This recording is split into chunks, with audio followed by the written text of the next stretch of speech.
Hola doctor, ¿qué tal? ¿Está bien?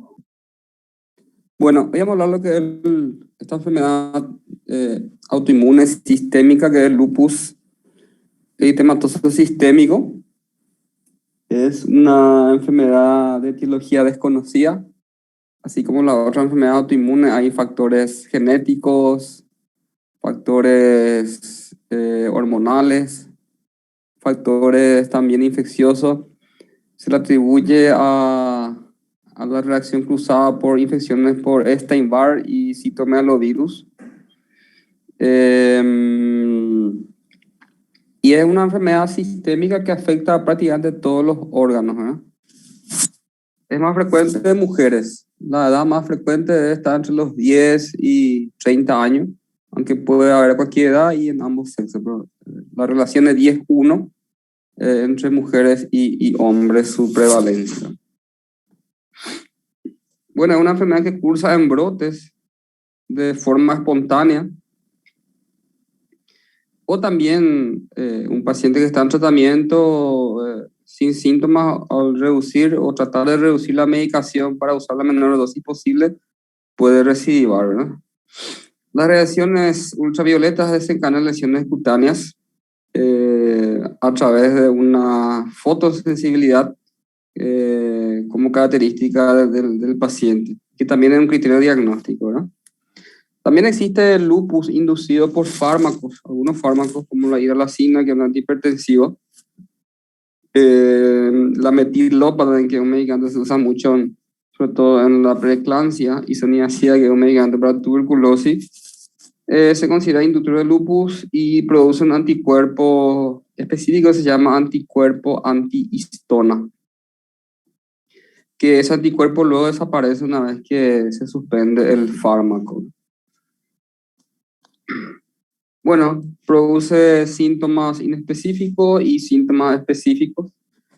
Los síntomas específicos son astenia, anorexia, febrícula, pérdida de peso, malestar general. Generalmente un cuadro crónico. La mayoría de los pacientes acuden a consultar después de 1 o 2 meses ya del cuadro, de haber iniciado el cuadro. Los síntomas específicos, incluso en los libros habla de porcentaje también de la incidencia de cada síntoma de esta enfermedad. El más frecuente es la artromialgia, dolor muscular y de las articulaciones. Artritis en el 90% cuando hay ya una zona inflamada, roja, caliente, dolorosa en articulaciones. Es poliarticular, simétrica y no erosiva, a diferencia de la artritis reumatoidea, que es erosiva.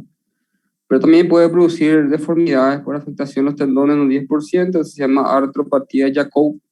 Incluso la deformidad de las manos es parecido a la mano en ráfaga de la artritis reumatoidea, pero no hay erosiones óseas, ¿no? En el 5% de los casos puede haber necrosis avascular de la cabeza del fémur o del húmero, pero generalmente está en relación eso con el uso de corticoides. Sabemos que los corticoides pueden producir osteoporosis con dosis alta y prolongada, ¿no? 30% mialgia y debilidad muscular, que también tiene relación con el uso de fármacos. El corticoide puede producir una miopatía por uso de corticoide, y también los antipalúdicos, sobre todo la hidroxicloroquina, ¿no? En el 5% de los casos hay lesiones en piel que son específicas. Las lesiones en piel otra vez existen 3 tipos: las lesiones de tipo agudo, subagudo y crónico, ¿no? De tipo agudo tenemos las clásicas ala de mariposa, que son lesiones de telangiectasia en la cara, en los pómulos, también la nariz y los subconasogenianos, ¿no? Tiene características de ala mariposa. Ahí como se ve en la imagen, entonces son vasos dilatados, telangiectasia y también sensibilidad a la luz. La fotosensibilidad hace que estas lesiones empeoren, ¿no? En el caso que sea subagudo, tenemos una lesión pápulo-escamosa o psoriasiforme, también se le dice porque parece psoriasis, y anular policíclico, lesiones de forma de anillo y varias, ¿verdad? Ahí vemos en el otro lado una imagen del lupus subagudo, que es la imagen papulo-escamosa o que simula la psoriasis, porque son placas que se descaman, ¿no? Bueno, y en el crónico son lesiones ya que dejan cicatriz en la piel, a diferencia de los cuadros agudos y subagudos. Tenemos el lupus discoide, el túmido y la paniculitis lúpicas, que vamos más adelante, y las lesiones inespecíficas que no que puede haber otro tipo de enfermedad reumatoidea, incluso nódulos, o otro tipo de lesiones, ¿verdad? Específicas. Acá se ve entonces el lupus eritematoso agudo, que es el ala mariposa característico. Son las telangiectasias lo que da el color rojizo. El lupus subagudo, donde se ven las lesiones papulo-escamosas, que parece psoriasis. Y el cutáneo crónico, donde hay ya atrofia de la dermis, epidermis, tenemos ya cicatrización con fibrosis, eso va a generar la zona hipopigmentada y deja cicatriz, ¿verdad?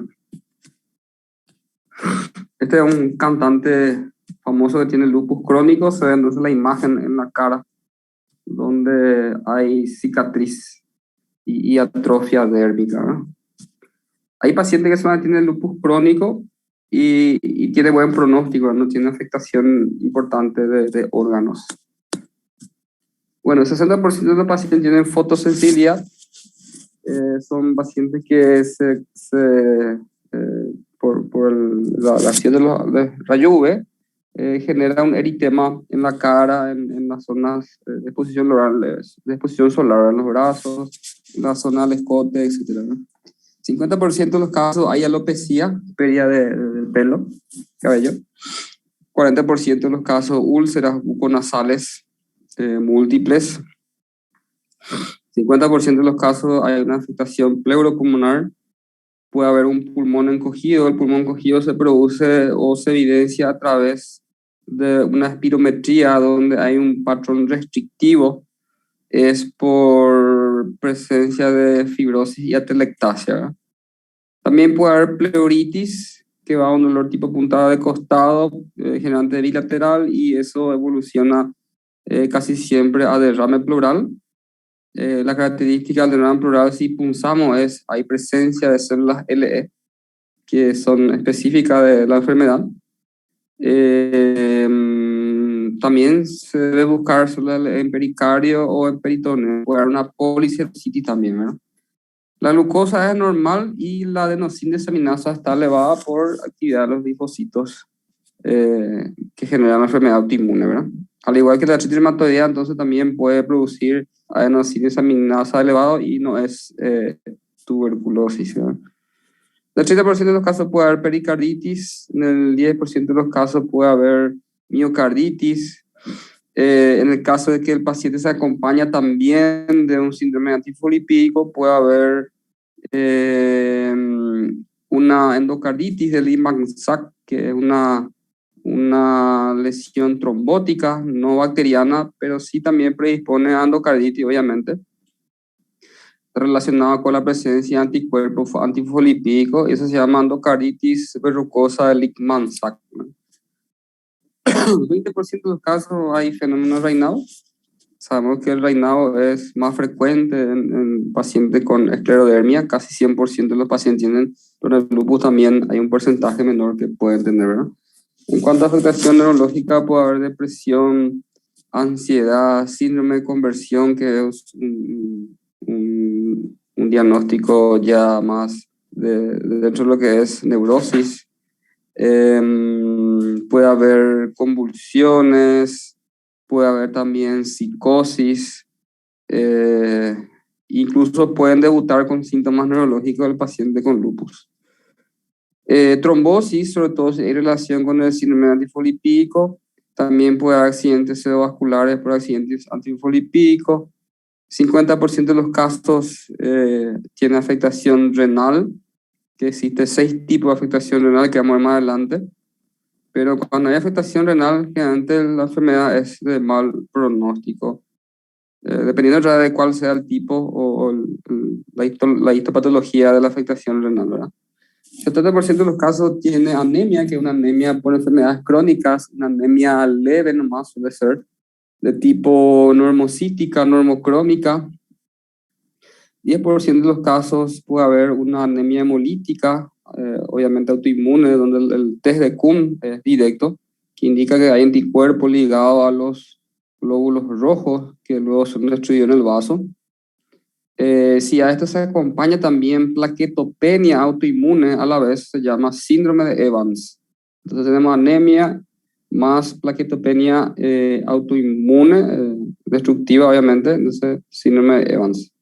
60% hay leucopenia leve, pero una leucopenia que no predispone a infecciones ni a otro tipo de complicaciones, ¿no? Ahí vemos también 25% de los casos trombocitopenia, que puede ser autoinmune aislada o asociada a anemia también autoinmune, ¿no? 50% de los casos adenomegalias. Dentro de las adenomegalias tenemos una lesión, o sea, un diagnóstico descrito recientemente que es la adenopatía de Kikuchi-Fujimoto, que es una adenopatía necrosante por biopsia y está ahora dentro de lo que es dentro de lo que hace parte también como hallazgo en esta enfermedad, ¿verdad? Kikuchi-Fujimoto se llama. Antes estaba como un síndrome adenopático aislado y hoy en día está dentro de una de las manifestaciones del lupus, ¿verdad? También puede haber un síndrome hematofagocítico, donde hay destrucción de las células pero a nivel de la médula ósea, que tiene una mortalidad muy alta, más del 50%. O sea, el síntesis puede afectar cualquier órgano con diversas manifestaciones clínicas. Y lo más difícil es cuando debuta con cualquiera de estos síntomas inespecíficos o menos frecuentes, ¿verdad? La mayoría viene por artromialgias y es un poco más fácil de sospechar la enfermedad, sobre todo en mujeres jóvenes, ¿eh? Bueno, existen varios autoanticuerpos que sugieren la enfermedad y también sirve como criterio diagnóstico la presencia de estos anticuerpos, ¿verdad? Vamos a ver más adelante. En el 95% de los pacientes hay anticuerpo antinuclear. Entonces también se habla de que si el ANA es negativo, prácticamente se descarta el lupus, ¿verdad? Entonces ANA es el que en alto porcentaje da positivo en los pacientes con lupus. El 80% tiene anti-NA positivo. Entonces la presencia de ANA más anti-NA, obviamente acompañado de una clínica característica, es lupus confirmado, ¿verdad? La presencia de anti-NA también tiene relación con la presencia de nefritis lúpica. Eso conlleva un peor pronóstico. O sea, un paciente con anti-NA positivo y presencia de nefropatía lúpica se relaciona con mal pronóstico, ¿no? Tenemos un anticuerpo que se llama anti-SMIT, que es el más específico de todo, pero con baja sensibilidad. Solamente el 30% de los casos da positivo de este anticuerpo, ¿no? Tenemos los anticuerpos antirribonucleoproteína, RNP, que están en el 35% de los casos relacionados con fenómenos de Raynaud y tienen mejor pronóstico la presencia de este anticuerpo. La presencia de anti-ROY-ATILA está positivo en pacientes con síndrome de Sjögren. El síndrome de Sjögren, al igual que el síndrome antifosfolipídico, puede ser primaria o secundaria. Primaria es cuando solamente tenemos un Sjögren aislado o un antifosfolipídico aislado. Una vez que esté asociado a otra enfermedad como lupus, esto sería secundario, ¿no? También la presencia de lupus cutáneo subagudo, también tenemos la presencia de anti-ROY y anti-LA. La presencia de anti-RO se relaciona también con bloqueo auriculoventricular cardíaco en el paciente y también en los recién nacidos de madres lúpicas con anti-RO positivo. Puede producir bloqueo auriculoventricular del sistema de conducción, ¿no? 40% de los casos está presente el factor reumatoideo también, que sabemos que no es específico. En mayor porcentaje da positivo en artritis reumatoidea, pero también puede dar positivo en el lupus. A diferencia de la artritis reumatoidea, aquí sí la eritrosegmentación no se relaciona con la actividad de la enfermedad. No tiene valor, el uso BCG para ver o valorar la evolución del tratamiento en nuestros pacientes, ¿verdad?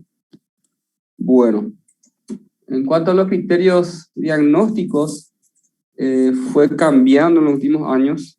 Tenemos los criterios clínicos y los criterios inmunológicos. Dentro de los criterios clínicos tenemos la presencia del lupus cutáneo agudo, que es la mariposa, el subagudo o crónico. Uno de los tres está dentro del criterio clínico. La alopecia no cicatrizal, las úlceras buconasales, afección articular de 2 o más articulaciones con rigidez matutina más de 30 minutos. En una última teoría vimos que era más de 1 hora. También la presencia de serositis, que puede ser pleural, pericárdico, peritoneal o los tres a la vez, una poliserositis. Bueno, afección renal, que clínicamente evidenciamos cuando hay una proteinuria más de 500 miligramos 24 horas, a través del estudio de proteinuria 24 horas, o la presencia de cilindro hemático, que indica que hay pérdida de glóbulos rojos por los glomérulos, o también puede ser hematíes dismórficos, ¿verdad? Afección neurológica, como hablamos anteriormente, puede haber cuadros de neurosis, psicosis y también convulsiones. Incluso hasta meningitis transversa puede ocurrir como una afectación neurológica. La hemólisis, que ya hablamos, la leucopenia menor a 4000 en el hemograma. Aquí no entró todo, pero estoy leyendo en la computadora, linfopenia menos de 1000 y también la presencia de trombocitopenia es otro hallazgo como criterio clínico. En cuanto al criterio inmunológico, tenemos la presencia de ANA, que es anticuerpo antinuclear, anti-NA, anti-SMIT, anticuerpo antifosfolipídico, cuando además del lupus también el paciente tiene síndrome antifosfolipídico. El complemento bajo, sobre todo el C3-C4, que tiene relación con las nefropatías. El test de Kuhn directo, sin hemólisis incluso. O sea, en la parte clínica tenemos hemólisis, y en la parte inmunológica, si tenemos test de Kuhn directo, a pesar de que no haya hemólisis, ya es un criterio también diagnóstico para lupus. Bueno, para el diagnóstico tiene que haber 4 criterios, siendo al menos 1 clínico y 1 inmunológico. O sea, no puede haber 4 clínicos y 4 inmunológicos. Tiene que haber, sí, por lo menos 1 clínico y 1 inmunológico de la lista que citamos anteriormente. O la presencia de nefritis con ANA y anti-NA. Son pacientes que tienen proteinuria, hematuria y tienen anticuerpo ANA y anti-NA positivo, ya es también lupus. En ese caso, en esa situación se tienen en cuenta los 4 criterios, ¿verdad? Bueno, factores de mal pronóstico. La afección renal es de mal pronóstico, la afección neurológica también, y la presencia de síndrome antifosfolipídico secundario dentro de la enfermedad del lupus, ¿verdad?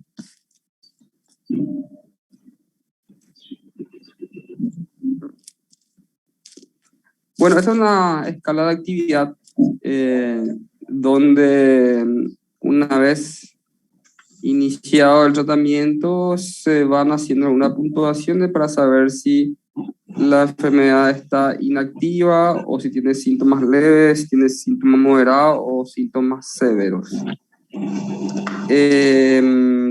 También sirve para definir el tratamiento. Una vez que tengamos síntomas severos, está indicado ya hacer el pulso de metilprednisolona por la amplia afectación sistémica del cuadro, ¿verdad? Un pulso de metilprednisolona de 1 gramo que se hace por 3 días. Bueno, en cuanto a la glomerulonefritis lúpica, tenemos 6 tipos. La verdad que en nuestro medio muchas veces es difícil clasificar porque se necesita de una biopsia renal y estudio a través de microscopía electrónica, y acá en Paraguay no tenemos ni microscopio electrónico, ¿verdad? Para su análisis. Pero a veces por la clínica podemos sospechar de los serotipos, ¿no? O de las formas clínicas de nefropatía lúpica. El tipo 1 es una mesangial o cambios mínimos, como ya dimos nosotros en el capítulo de nefrología. Son pacientes que se manifiestan con una proteinuria, sobre todo la albúmina, que es selectivo, y no produce pérdida de anticuerpos ni de factores de coagulación. Y es una nefropatía que responde a prednisona, la de cambios mínimos, ¿no? Un tratamiento de 3 meses y suele mejorar o remitir este tipo de glomerulonefritis, ¿verdad? Luego tenemos la mesangial proliferativa, o tipo 2, la focal o tipo 3, donde hay menos de 50% de afectación renal. La difusa, cuando haya más de 50% de afectación renal, tiene sus lesiones típicas en la biopsia y en el microscopio electrónico, pero no vamos a estar hablando de esas cuestiones de anatomía patológica, ¿verdad? Respecto a la membranosa también, que se manifiesta como síndrome nefrótico. Aquí en este caso ya es un síndrome nefrótico completo, ya la proteína no es más selectiva como la de cambios mínimos, ¿no? Y la última, la esclerosante avanzado tipo 6, que es la más grave entre todas. Esta esclerosante avanzada y la difusa tipo 4 pueden evolucionar a enfermedad renal crónica, sin tratamiento, obviamente, ¿verdad? Bueno, en cuanto al tratamiento, existe un arsenal de medicación, al igual que la artritis reumatoidea. Los AINES, los corticoides, los inmunomoduladores y por último la terapia biológica como último recurso, ¿verdad? La fiebre, la artritis, las artralgias y la pleuropericarditis en ausencia de derrame pueden controlarse con AINES. De elección serían las COX-2, como naproxeno, como meloxicam, etc. Etoricoxib.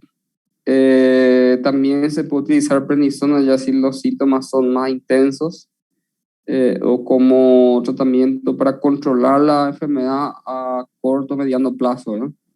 En el caso de síntomas severos, entonces ya tenemos la metilprednisolona, que se hace en bolos. Y las dosis hay que reducir en forma semanal a razón de 20% de la dosis inicial cada semana. Y lo ideal sería alcanzar por lo menos llegar a 10 miligramos o menos de prednisona para controlar la enfermedad. O se puede usar también al día alternos como terapia de mantenimiento una vez remitido los síntomas con el corticoide, ¿verdad? Las lesiones cutáneas, tanto discoides, subagudo, agudo, se puede utilizar corticoides tópicos. Si son extensas o se acompañan de afección articular, se puede usar la hidroxicloroquina de 200-400 miligramos día. Es un medicamento que necesita una evaluación oftalmológica porque puede afectar sobre todo la visión de colores.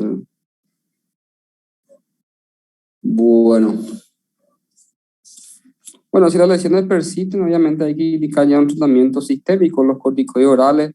Tenemos los inmunomoduladores como la satioprina, el micofenolato de mofetilo, el metotrexato, que es el mismo medicamento que se usa en la artritis reumatoidea, o talidomida, son todos inmunomoduladores, ¿verdad?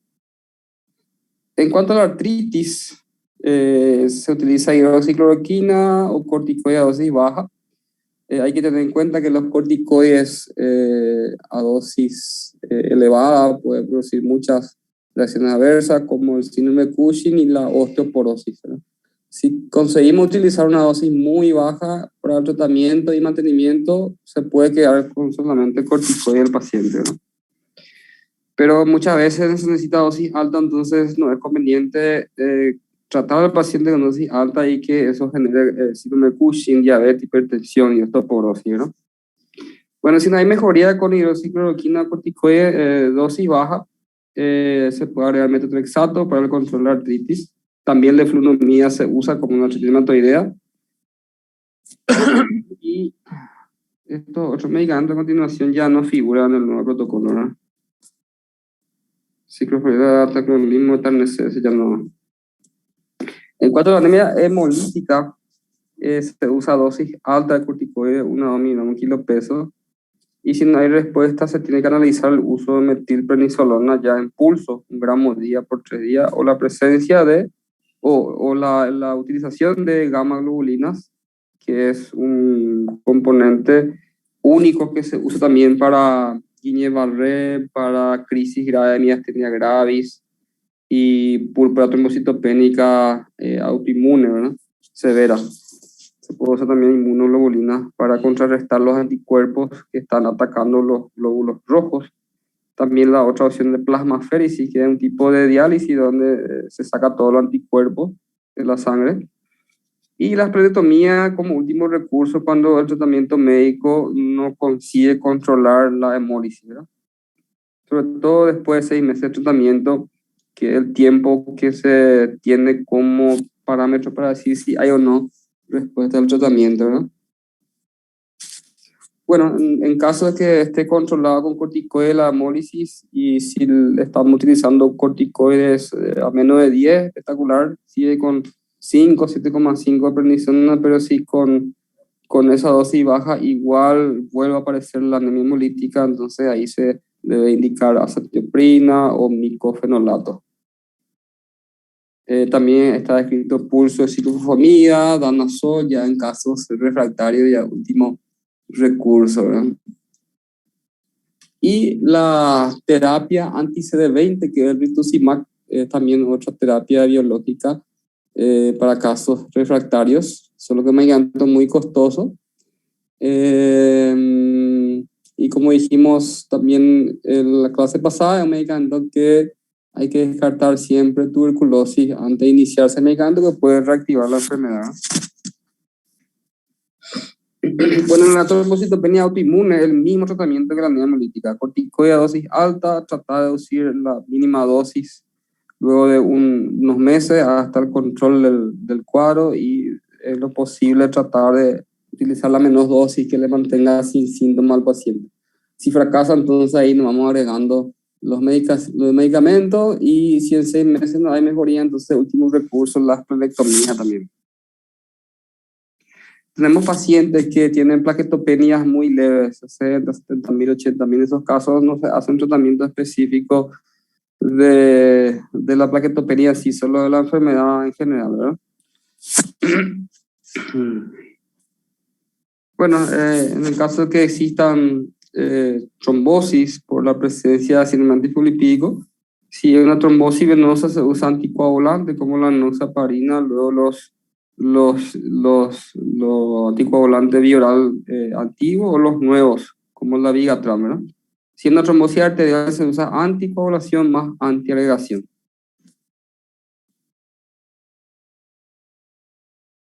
Bueno, también puede ocurrir una hemorragia pulmonar alveolar en pacientes con lupus, en ese caso tratamiento de plasmaféresis también, y pulso de corticoides, 1 gramo día por 3 días en estos casos graves, ¿verdad? Bueno, los anticonceptivos orales están contraindicados en los pacientes con lupus, sobre todo los elaborados a partir del estrógeno, pero los prostágenos sí se pueden utilizar como anticonceptivos en estos pacientes, ¿no? Bueno. Vamos a hablar más adelante, más profundamente de lo que es el antifosfolipídico, ¿verdad? Bueno, una vez que tengamos una nefropatía por proteinuria o hematuria, eso también puede generar hipertensión arterial, obviamente, y alteración del perfil renal. Lo ideal sería siempre biopsiar para poder documentar el tipo histológico del daño renal. En el caso que sea un tipo 3, tipo 4 y tipo 5, el tratamiento es igual. Se hace inducción con pulso de corticoides, 1 gramo día, eso es inyectable, seguida de ciclofosfamida endovenoso mensual. O en vez de ciclofosfamida, la otra opción es usar micofenolato por vía oral hasta la remisión, luego se usa una dosis de mantenimiento. Los primeros 3 meses de tratamiento hay que reducir, después ya continuar mínimo por 2 años el micofenolato, o también puede ser azatioprina en el tratamiento de esta nefropatía 3, 4 y 5. La membranosa, se usa prednisona bioral por 3 meses, tiene buen pronóstico este tipo de nefropatía. El 30% de pacientes con lupus y nefritis son refractarios a tratamiento médico. Hay pacientes incluso que llega a enfermedad renal crónica terminal y se debe plantear el trasplante renal en esos pacientes, ¿no? La afección neurológica también se usa corticoide a dosis alta, el pulso multiprednisolona idealmente, una vez que se confirme que el lupus, la causa de una convulsión, por ejemplo. Bueno, y eso en general de lo que es el tratamiento del lupus. Se ha utilizado varias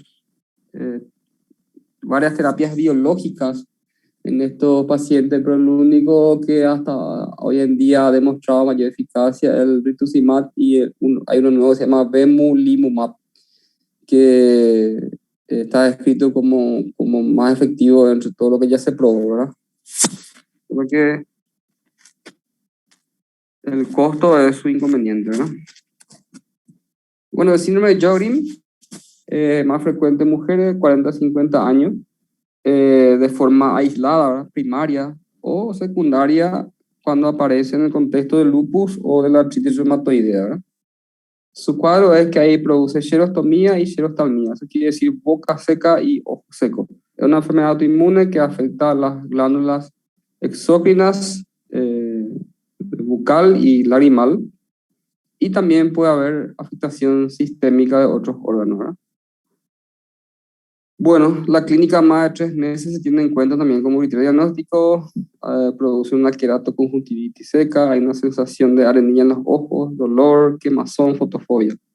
20% de los casos hay una hipertrofia parotidia por la sequedad bucal, puede producir tos seca, piel seca también, xerodermia, y dispaurenia es también genitales sin producción de secreción, ¿verdad? Y eso produce dolor en las relaciones sexuales sobre todo, ¿verdad? Eso se llama dispareunia. Bueno, las manifestaciones extraglutinares que son menos frecuentes puede producir fiebre, astenia, artralgia, artritis, sobre todo en manos, puede simular un lupus o una artritis reumatoidea. Por la presentación clínica, los anticuerpos son los que van a definir si es uno u otra enfermedad, ¿verdad? Puede haber púrpura palpable asociada a crioglobulinemia y lesiones anulares relacionadas a anti-ROP y anti-LA, ¿verdad? Que son anticuerpos que con más frecuencia se encuentran en este tipo de afección, ¿verdad? También 20% de los casos puede haber Raynaud, así como lupus.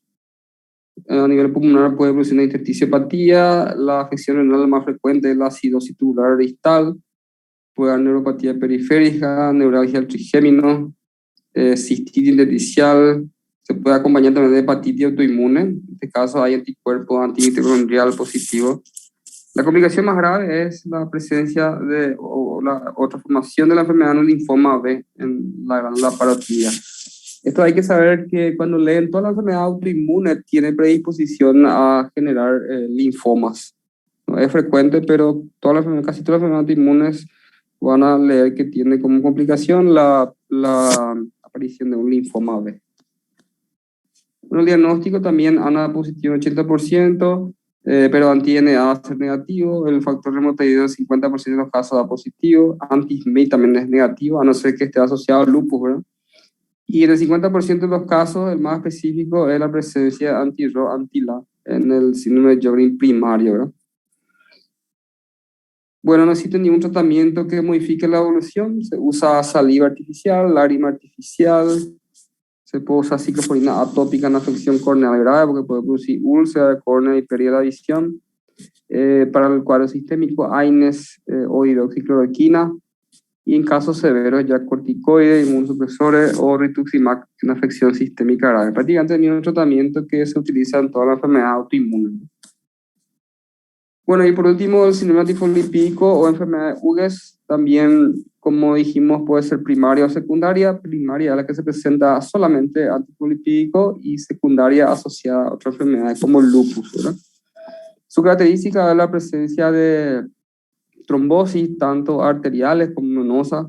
Las venosas son más frecuentes, puede producir trombosis venosa profunda y como complicación una tromboembolia pulmonar. Produce aborto a repetición, luego la 10ª semana de gestación, o óbito fetal también. También puede producir accidente cerebrovascular isquémico por la afectación arterial. Es más frecuente en mujeres de 20 a 40 años y más frecuentemente asociada al lupus eritematoso sistémico. Entonces puede dar TBP y tromboembolia pulmonar, ACV isquémico, puede dar en la trombosis renal una triada de hipertensión, proteinuria e insuficiencia renal. También puede dar trombocitopenia, hemólisis, lesión valvular cardíaca, que es la endocaritis verrucosa Lehmann-Sachs, en la piel y reticularis, en las embarazadas puede producir toxemia gravídica, que es la eclampsia o preeclampsia. También puede producir mites transversa, como un proceso autoinmune también. Epilepsia, corea también puede dar, y síndrome de Guillain-Barré. Esta es la imagen de unas ligas reticulares que son como vasos dilatados que forman una red. Entonces, cuando vemos ligas reticulares, siempre hay que pensar en antifosfolipídicos, ¿no? Bueno, el diagnóstico también requiere la presencia de algunos anticuerpos que sugieren la enfermedad, como el anticoagulante lúpico, la anticardiolipina, la anti-beta-2 glucoproteína 1, y deben ser positivas en 2 o más ocasiones con intervalo de 12 semanas. O sea, hago yo hoy tenemos positivo y en 3 meses vuelvo a repetir y tiene que volver a dar positivo. Hay que tener en cuenta que estos anticuerpos también pueden dar positivo o falso positivo en varias enfermedades, dentro de ellas la sífilis, ¿verdad? Puede dar positivo o al revés. También puede dar un VRL falsamente positivo en el síndrome antifosfolipídico, ¿verdad? En el FARRE van a ver que hay una tabla donde hay muchas enfermedades que pueden dar positivo en los anticuerpos, pero sin clínica de antifosfolipídicos, ¿verdad? Es más, hay pacientes sanos que nunca tuvieron clínica y pueden tener los anticuerpos también positivos, ¿verdad? Bueno, en cuanto al tratamiento del antifosfolipídico, un paciente que tiene anticuerpo y no tiene síntomas y no está asociado al lupus no requiere ningún tratamiento. Ahora, un paciente que tiene anticuerpo positivo y tiene lupus, se usa antiagregante plaquetario como la aspirina ya de por vida, porque ese paciente sí tiene alto riesgo de desarrollar trombosis, ¿no? Bueno, en pacientes que hacen trombosis venosa, obviamente el mismo tratamiento de la tromboembolia pulmonar que ya dimos en clase, se anticoagula con los nuevos anticoagulantes o los viejos que son el aceno pulmonar, la warfarina, por un tiempo de 3 a 6 meses, ¿verdad? Trombosis venosa. La trombosis arterial es anticoagulación más aspirina en el tratamiento. En pacientes que tienen aborto de repetición, deben recibir aspirina también, ya desde el embarazo. Aunque algunos también indican ya anticoagulación desde el inicio del embarazo por el riesgo de aborto, ¿verdad? También existe una forma catastrófica del síndrome lipídico donde afecta el riñón, corazón, pulmón de forma grave, de una sola vez. En este caso usa corticoide, pulso de metilprednisolona, que es una dosis alta de corticoide, y plasmaféresis, que es un estudio donde se extrae, o sea, es un procedimiento donde se extrae los anticuerpos a través de un aparato parecido a la diálisis, ¿verdad? Bueno, hasta ahí entonces, ¿alguna pregunta?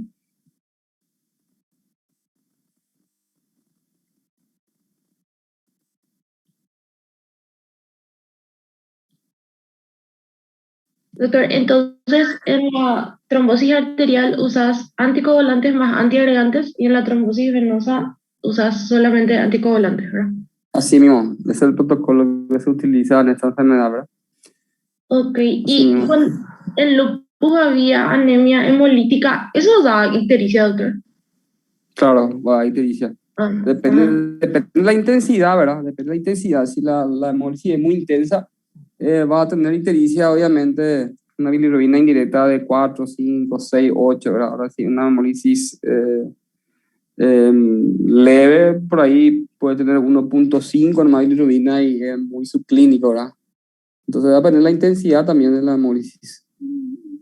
ya, y eso era de entrada gamma globulina, ¿verdad? Si la anemia es muy severa y no responde a corticoides, se hace inmunoglobulina o plasmaféresis, ¿verdad? Que es la última opción de tratamiento. En IPS hay la máquina, ¿verdad? Para plasmaféresis porque se trajo para sacar anticuerpos de los pacientes convalecientes de COVID. ¿Se acuerdan cuando se hizo ese estudio de transfusión de suero convaleciente de pacientes que tuvieron COVID? Entonces con esa máquina se extraen los anticuerpos, ¿verdad? Esa es la plasmaféresis. Ya. Y última cosita, doctor, que me confunde un poco nomás entre los inmunomoduladores y los biológicos. ¿Cómo dijiste que se llamaban los biológicos que se usaban en tuyos? Y dentro de los biológicos se estuvo probando, o sea, se sigue probando, era una terapia nueva, no solamente en enfermedades autoinmunes, sino que en los linfomas también hoy en día se está usando mucho la terapia biológica. Y el que tiene mayor eficacia para la anemia hemolítica severa, ¿verdad? Que no responde a corticoides o otro inmunomodulador, está el rituximab, que es un anticuerpo anti-CD20. Y el otro, el más nuevo, que tiene mayor eficacia para el lupus, el bemarimumab, ¿verdad? Tiene un nombre raro, ¿no? Van a encontrar ahí en el último libro de Farrera y también en otro protocolo esa terapia biológica. Eso se usa como último recurso. Son generantes de presentación inyectable y se aplica una vez al mes, algunos cada 3 meses, otros cada 2 semanas, entonces dependiendo de cuál sea el fármaco, ¿verdad? Pero eso es el rituximab en el caso de anemia hemolítica o plaquetopenia autoinmune o en casos de pacientes graves ya que no responden a las otras terapias básicas, se utiliza la terapia biológica, ¿verdad? Bemarimumab se llama, que tiene mayor eficacia para el lupus, ¿verdad? Super, doctor. Gracias. La verdad que el tratamiento es muy complejo, hay que tener mucha experiencia, ¿verdad? Nosotros antes hacemos mal diagnóstico, tratamos la urgencia, pero el seguimiento idealmente debe hacer un reumatólogo, ¿verdad? Hay mucha de dosis y respuesta, ¿verdad? No existe un medicamento mágico, hay que ir viendo la evolución, ajustando la medicación, o sea, no es tan a corto plazo el tratamiento efectivo, ¿verdad? Hay que ir probando y escalando de medicación, ¿no? Bueno, si no hay muchas más preguntas, continuamos el jueves con la última clase del módulo de reumatología.